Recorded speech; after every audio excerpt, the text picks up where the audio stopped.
Hello बच्चों, मैं doctor सबिया Parveen, HOD psychology, government महिला PG कॉलेज रामपुर। आज मैं कॉग्निटिव साइकोलॉजी जो MA पार्ट 1 में और BA पार्ट 1 की बेसिक साइकोलॉजिकल प्रोसेस का एक चैप्टर बुद्धि यानी कि इंटेलिजेंस पर हम चर्चा करेंगे। ये बहुत ही इम्पॉर्टेंट चैप्टर है और एक मानसिक योग्यता भी है। प्राणियों में सबसे ज़्यादा बुद्धि मनुष्य में पाई जाती है। तो शुरू करते हैं और बता दें कि सभी विद्वानों ने बुद्धि के अस्तित्व को स्वीकारा है।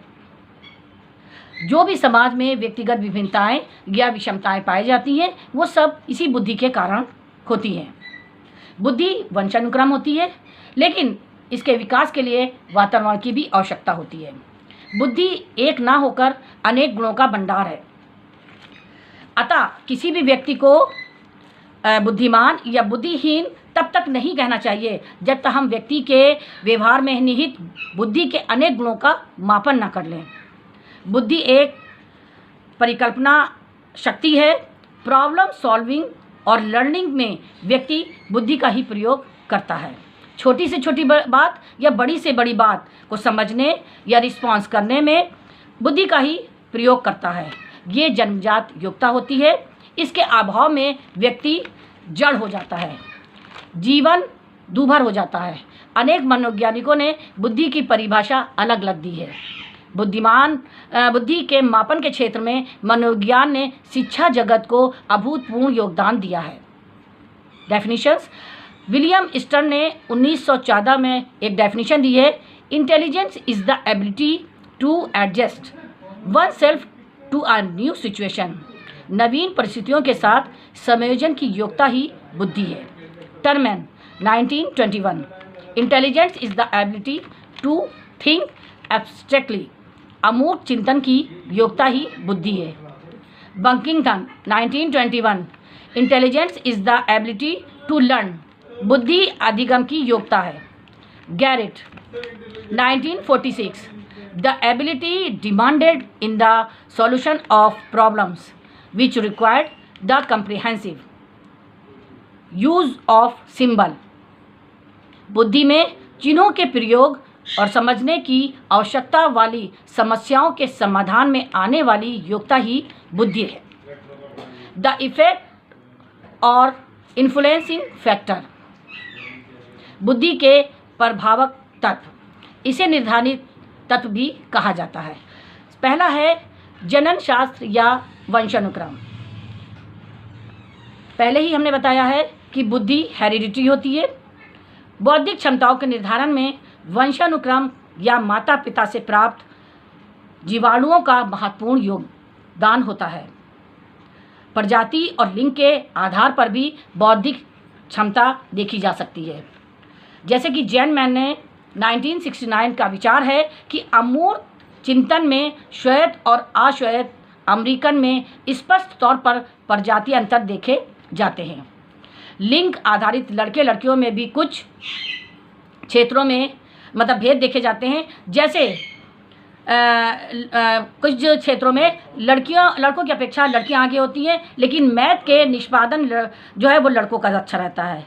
लेकिन होम साइंस में लड़कों की अपेक्षा लड़कियों का जो रिस्पॉन्स है वो ज़्यादा अच्छा रहता है। जन्म क्रम का भी बुद्धि पर प्रभाव पड़ता है। माता पिता के प्रथम स्थान जो संतान होता है उसमें भी बौद्धिक स्तर अच्छी देखी जाती है।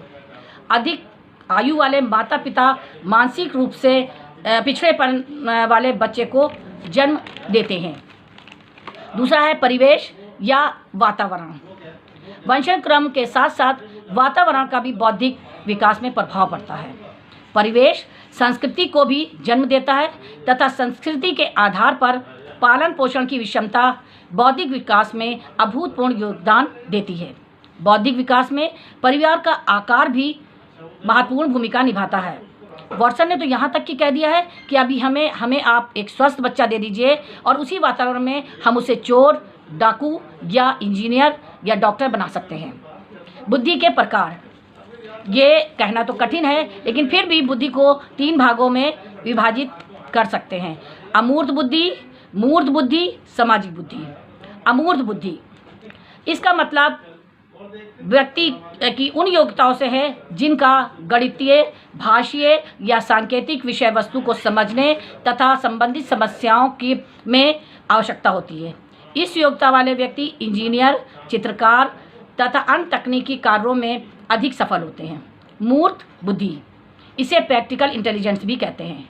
वातावरण या परिस्थितियों को अच्छी तरह से समझने की योग्यता, लक्ष्यों को प्राप्त करने की कला, उचित प्रतिक्रिया या व्यवहार कर सके, ऐसे व्यक्तियों में मूर्त बुद्धि वाले ही होते हैं। सामाजिक बुद्धि, ऐसे व्यक्ति समाज के साथ अच्छा संयोजन कर लेते हैं। उचित अनुचित का ध्यान में रखते हुए ऐसे लोग बिहेवियर करते हैं, जिस कारण सामाजिक कुशलता बढ़ती है और समाज में लोकप्रियता भी बढ़ती है।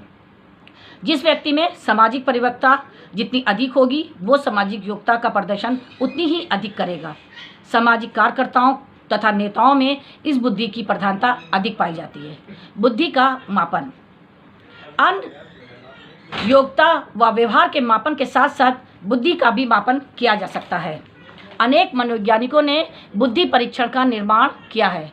सर्वप्रथम गाल्टन 1884 में प्रारंभ किया, लेकिन सर्वाधिक महत्वपूर्ण कार्य बी ने 1857 से 1911 का है। इनका परीक्षण 1904 में प्रकाश में आया। वेशलर 1939 का मानसिक परीक्षण के क्षेत्र में कार्य काफ़ी महत्वपूर्ण माना जाता है। इसमें भारतीय शोधकर्ताओं का भी काफ़ी महत्व है, जैसे राइस 1922, कामत 1935। बीने का परीक्षण भारतीय रूपांतर इन्होंने तैयार किया 1935 में। इसके अतिरिक्त Bhatia battery of intelligence test 1955 का विशेष नाम है। अन्य में जलोटा, जोशी, मेहता, चटर्जी तथा मुखर्जी के भी नाम उल्लेखनीय हैं। अब आते हम बुद्धि लब्धि की अवधारणा। हम कैसे समझेंगे कि व्यक्ति की बुद्धि लब्धि क्या है या हम उसका मापन किस प्रकार करते हैं। कॉन्सेप्ट ऑफ इंटेलिजेंस कोशेंट, बुद्धि परीक्षण के विकास के परिणाम स्वरूप ही मानसिक योग्यताओं के आधार पर बुद्धि का वर्गीकरण में सफलता प्राप्त हुई है। हमने आपसे पहले भी बताया था कि हम किसी व्यक्ति को भी बुद्धिमान या बुद्धिहीन तब तक नहीं कह सकते हैं जब तक हम उसका मापन नहीं कर ले हैं।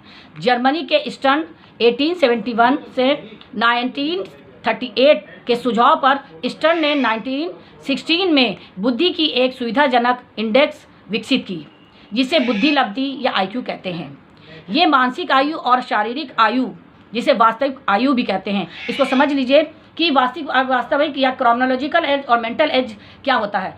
क्रोनोलॉजिकल एज या शारीरिक आयु, जिसे वास्तविक आयु भी कहते हैं, ये वो होती है जैसे बच्चा आज के दौर पे, आज के दिन वो 15 साल का हुआ है, 15 साल 2 महीने 7 दिन का हुआ है, तो ये उसकी एक्चुअल शारीरिक या क्रोनोलॉजिकल एज हुई।